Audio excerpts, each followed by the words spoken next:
Hi, welcome to Healthy for Life Nutrition Series. My name is Gorski. I'm a registered dietitian with the YMCA. And today I have my co-host with me, Jason Breen, who is the senior program director here at the MX building downtown Y. And today we're going to discuss the relationship between fitness and nutrition, just the basic level. I'm going to first run through just 5 top things that everyone should be eating or drinking every day. And then Jason's going to run through his daily dose of exercise that can be with opportunities for everybody to move in the right way. So first we're going to start with nutrition must-have number 1, which is fruit. So the goal here with fruit is to eat 2 servings of fresh or frozen fruit daily. A serving is about a half a cup measured. You could also do like a small orange or a banana or a small apple. So when you, juice also qualifies, like a 6-ounce glass of juice, but consider juice also is higher in sugar, so it can raise your blood sugars more. It doesn't have that fiber component that whole fruit has. So it doesn't have as much of the health benefits, but you can certainly use it as one of your fruit servings a day. Great ways to include fruit easily is you could put some blueberries in your oatmeal in the morning or yogurt, and then maybe in the evening do half a cup of strawberries sliced up with a little whipped topping. Is a very tasty dessert. Also low in calories, but you still get some added benefits from the fruit. And nutrition top tip number 2 is vegetables. Vegetables, we're looking for 3 servings a day, and that sounds like a lot, but a serving is about just another half a cup serving. So if you consider that you might have a big salad at lunch, you're probably going to have at least a cup of greens at that time. So that's 2 servings right there. Then you just need 1 more in the day to meet your needs. And the goal is really to do a variety of vegetables. So look for a bunch of different colors so that you can, because every vegetables and fruit have different nutrient benefits. So to really maximize what you can get in your diet, look for increased color. Plus it makes your plate more inviting. And when we eat with our eyes first, so if it looks good, you're more likely to eat it. So think about dinner having maybe a half of a roasted sweet potato with a half a cup of broccoli. Then you have 2 servings right there at dinner without even thinking about it. Number 3 on our list is protein. So protein is one of those things that's a little bit more specific to the individual as to how much you need in a day. The average adult only needs about 0.8 to 1.0 grams per kilogram of body weight. And I put in there and the slideshow, which we'll be sharing with the group afterwards, how to come to what your kilogram is based on your pounds. So people think that we need tons and tons of protein a day, but really you probably need less than you think you do. It's just a very big topic in the industry and the nutrition market right now. Now, some people do require higher amounts of protein. Elite athletes, as well as those individuals who might be doing dialysis treatments, they tend to have higher protein needs. Older adults after the age of 65 also have higher protein needs. So if you have questions about how much protein you actually need in a day, definitely speak to a registered dietitian or your physician, and they can guide you with the proper amounts needed today. But generally speaking, it's 0.8 to 1.0 grams per kilogram. Number 4 on our list is fiber. Fiber. So it's difficult, can be challenging for some people to get in a day. The recommendation is about 25 to 30 grams a day. And we're looking at whole grain fiber here. So this is not a piece of white Wonder Bread. We want something that the product label actually says whole grain on it.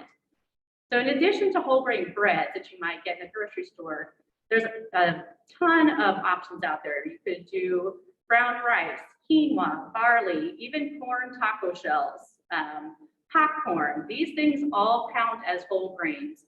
And again, the recommended daily intake is about 25 grams to 30 grams a day. And like I said, explore this option. There's tons of opportunity out there to get fiber in your diet. And it just really helps with your digestion. It can help lower your cholesterol. It can help keep your blood sugars more stabilized because as you metabolize it, it takes a little bit longer. It keeps your blood sugars more even keel. So fiber is a great one for everybody. Number 5 on our list is hydration, water specifically. A lot of people struggle with water, and I think especially in the winter months, we don't feel that thirst because we're not hot, we're not sweaty. However, the air is much drier in the winter, and we actually can become just as dehydrated in the winter as we can in the summer. So ways, on average, most people require about 64 ounces a day. And some people just don't like the taste of water. I often recommend putting in some fresh or frozen fruit. You could do some lemon juice, broth, like brothy soups, which are great now in the winter, are also a good source of water. Gelatin also counts as a water source. Just be considerate if you have any kind of diseases where water needs to be restricted, like chronic kidney disease, chronic liver disease, or congestive heart failure. And people that have these diagnoses, they may need to be considerate of how much water intake they're getting. But generally speaking, most people need about 64 ounces a day to maintain adequate hydration. And that's kind of the top 5 that I would recommend for people on a daily basis. We're going to switch over to Jason now and talk about his daily dose of exercise, and then we'll come back around and regroup. Thanks, Marie. So you've all probably heard that we need about 150 minutes of moderate intensity exercise a week. I want to go through, explain just the basics of that. How do we get it, and sort of what things we can do to make it a little more palatable and fit into our life. So first off, what counts as exercise? You can often think of different activities as exercise, but I like to simply define exercise as any and all intentional movement that you do throughout the day. So anything where you're going above and beyond your daily movements, all the stuff that would count for like maintaining your house and your job, all that kind of stuff, but where you sort of move for movement's sake. That's how I start thinking about exercise. All the rest is still a fantastic movement, but it's all stuff we're already doing. So if we're looking to add a little bit more, we're going to have to sort of focus on adding a little bit more. So this idea of 150 minutes, it can sound like a lot, and obviously right away that can become a barrier to movement. Oh no, another thing on my to-do list. You can kind of break this out, say on a 5-day week, if you did about 30 minutes a day. That still might be a daunting challenge, but the neat thing here is it all adds up. It doesn't have to be 30 continuous minutes, so you don't have to set the clock for 30 minutes and go, okay, now I'm doing it. So say if you did 5 minutes of stretching in the morning when you wake up, if you went for a little walk on your lunch break, you probably pick up another 15, 20 minutes. You chase around your kids after dinner. That's another few minutes there. So your body will still add it all up, and it still registers it all as good exercise and movement. And then that gets us to this idea of moderate intensity. It's a specific term. It has to do with percent of your resting, or you're working above your resting heart rate. And the percentage-wise, it's about 50 to 60% above what your heart rate would be doing just when you're at rest. But an easier way to think about this is you can talk, but you can't sing when you're exercising. So if you're just out doing your thing and you're singing along, say with the song, you're at the gym, you probably want to pick it up a little bit, where singing that continuous breath and continuous rhythm is a challenge, but you can still talk to the person next to you. That's a great place to be. Another way is what we think of like perceived exertion. How hard am I going? On a scale of 1 to 10, where 1 I'm just binge watching RuPaul, and 10 I'm running from my life from rabid dogs, you want to be somewhere about a 3 or a 4. And the building blocks. So all exercise is made up of basic human movements. These involve such things as jumping and landing. Throwing and striking. So here you get a lot more sort of sports stuff like swinging a bat or boxing or a kickboxing class. Locomotion. This is anytime you're moving from point A to point B. You got your classics like run, bike, swim, but don't neglect things like crawling and other sorts of movements. Rotation is when you're twisting, and this is really an important one because we find ourselves twisting a lot in life, and it's oftentimes when people sort of go, oh, I twinged my back just closing the fridge door or something strange like this. So if you work a little rotation, sort of moving from side to side in your exercise routines, that can sort of help there sort of offset some of those risks. And then you've got your more typical things you might think about when you go to, like, say, a gym setting, doing some weightlifting. So you've got your push-ups, all your pushing exercises, so you're moving your body away from something or something away from your body. You're pulling, you're moving your body towards something or something towards your body. Knee bending, it's really just sitting to standing and reversing. And then hip hinging is where you're keeping your back straight and you're using your hips to pick up something heavy off the ground. Laundry is a great example, but also closing a car door with your bum when your hands are full of groceries is probably where you hip hinging every day. So these are all the bits and pieces that can kind of make up exercise. And so we've got what is exercise, some intentional movement. We've figured out how much roughly we need, about 30 minutes a day.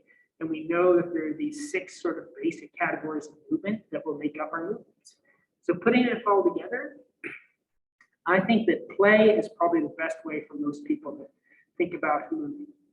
And why I think it's so important is because somewhere along the way, we shifted when we were kids.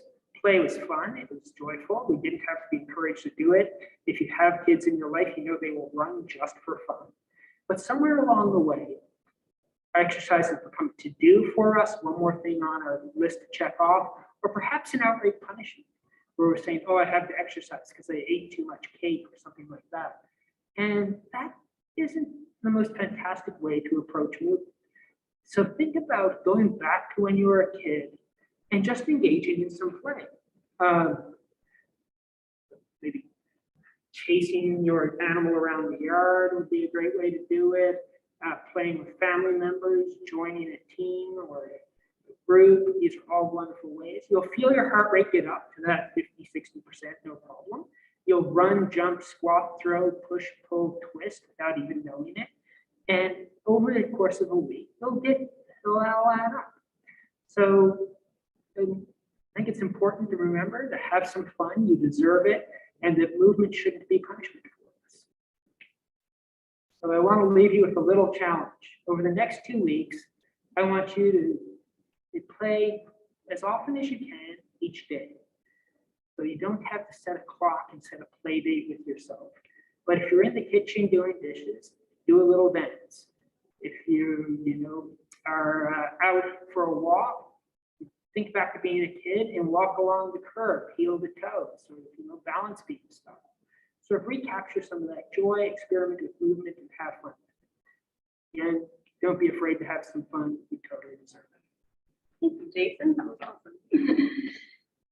So this series, will be a monthly series that I'll be hosting, and Jason has offered his expertise for upcoming series.